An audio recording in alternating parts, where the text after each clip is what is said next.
Joining me now is the Shadow Foreign Affairs Minister, Penny Wong. Thanks so much for your time. On the China front, do you think the government, the Prime Minister and the new Trade Minister are getting their language right to try and dial things down, the tensions? Well, first, can I just respond to the news that still there's been no response from China in relation to the Trade Minister's overtures, and I say that's very disappointing. It's obviously disappointing for the exporters whose industries, whose jobs are being affected by the current impasse. Our position is very clear.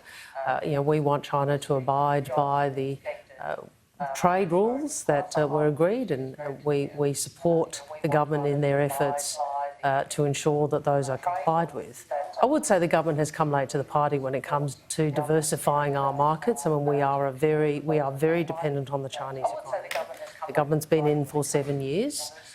We are well beyond the point where we should be diversifying our export markets, so we are not overly reliant on a single market. When it comes to this language, though, the Prime Minister talks about a mutually beneficial relationship. Has he got the message right, in your opinion? Well, when I looked at his speech and he talked about the importance of a dialogue that was based on mutual benefit concessions, I think that's correct. There's also been discussion about an approach of strategic patience. What I would say is if Mr Morrison and Mr Kieran are saying we're going to have more strategy and less politics in terms of how we handle the China relationship, I would say, well, that's a big change and that's a very good thing. That would be a welcome change. The New Zealand Trade Minister, Damien O'Connor, said that Australia should, quote, show respect, I guess a little more diplomacy from time to time. He said could be helpful. So that was his input. Was that appropriate? Well, no, I don't. I understand from public reports that he subsequently spoke to federal government ministers to clarify his comments, and I think that was appropriate for him to do so. We don't take too kindly for those from across the ditch giving us advice, as you know. That's true indeed. So let's look at some other issues now. Myanmar Labor is calling for the government to look at the defence engagement with Myanmar. There's been some training and other engagement there, and possibly sanctions. Is there a risk here, though, that if the West, including Australia, imposes sanctions, that this will push Myanmar even further into the arms of China? So first, Australia has played a very important role. The governments of both political persuasions have worked to support Myanmar in its democratic transition. I and many others, including Senator Payne, have made public comments about the very, very disappointing and distressing actions that that the military have undertaken in Myanmar, and our continued support for that evolution of democracy that was underway, and this is obviously a retrograde step. In terms of the military and defence cooperation, I have asked questions about that at estimates. I have been told, and we have been satisfied until this point, at answers, that this was about making sure the military were better trained to operate as decent military officers within a democracy. I think, given what has occurred, it is reasonable for the opposition to call for that to be reconsidered and reviewed. It is reasonable for us to say there's a case for that to be suspended. I think the government does need to explain to Australians why it is still reasonable for that cooperation. Is China the winner, the winner out of all that? I think we need to always recall that we are supporters of democracy and we have had a long history in relation to Myanmar of supporting a democratic transition.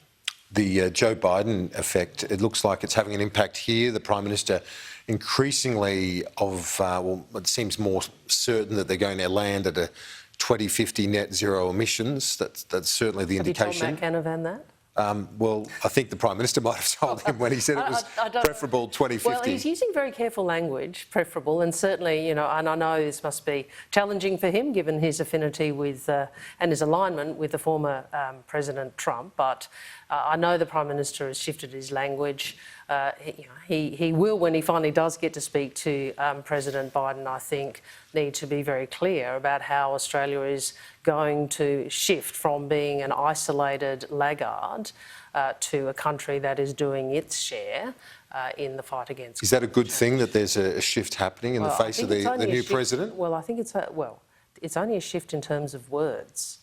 So I don't want the media and the community to let Mr Morrison off with a grammatical shift. Well, the road to Damascus is busy at the moment because Matthias Cormann, in running for the OECD, he's down to the final.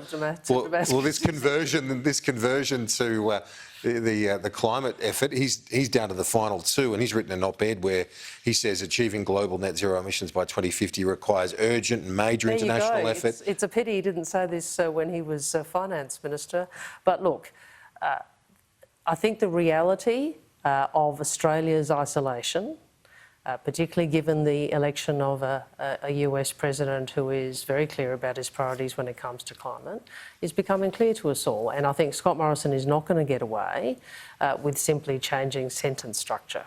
The Prime Minister deserves credit today, doesn't he, for confronting Craig Kelly, both in person, in his office and then in the Parliament. He said he does not agree with Craig Kelly, that everyone should be listening to the official advice. Labor's been saying the PM should step in. He's done that, and in a very strong way today. Do you welcome that? Two points. One is he's taken a very long time to do this. Secondly, he certainly wants some members of the public and some members of the journalistic profession to believe he's done the right thing. I don't think he's done enough. I think he has permitted Mr Kelly to retain all of the disinformation that he has on his social media platforms. He's got other members of his party and his government, Mr Christensen and Senator Canavan, out there on social media backing in Craig Kelly, backing in a debate. This is not a debate of ideas, this is false information. Now, if the Prime Minister wants to show some leadership, instead of backgrounding journalists and saying, oh, I did speak to him, he should be absolutely crystal clear that these views are wrong, these views are factually incorrect, and they should not be listened to, and that he expects members of his government to remove false information, because it's not opinion, it's false information. But he was emphatic. Social media. He gave a statement of indulgence at the end of question time, and it was pretty clear. He said that he repudiates the position held by Craig Kelly, and that he and everyone should be adopting the official advice. And I hope that will now extend to Mr Christensen and Senator Canavan, who've both, as recently as question time, made statements which are not consistent with what you've just said to me. You're a strong supporter of Anthony Albanese. You name-checked Bill Shorten and Tanya Plibersek at the end of last week when you said they've had 2 goes, 6 years, lost both elections. Is that basically your message to those and others to pull their heads in? Well, it's not a name check. That's an expression of fact, isn't it? Those are the facts. But what I'm more interested in, I think what people out there and the public and the community are more interested in, is what is the plan going forward?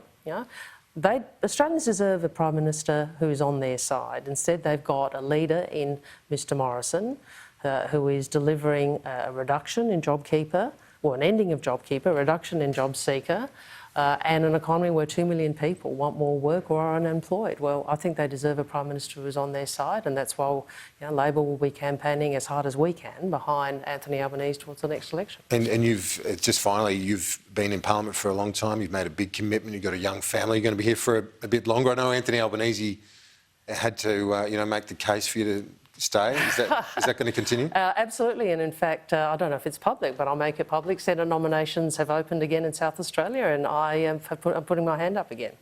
Okay. So I'm here to stay. We'll be here for a while. Thanks. Appreciate it. Senator Penny Wong, Shadow Foreign Minister.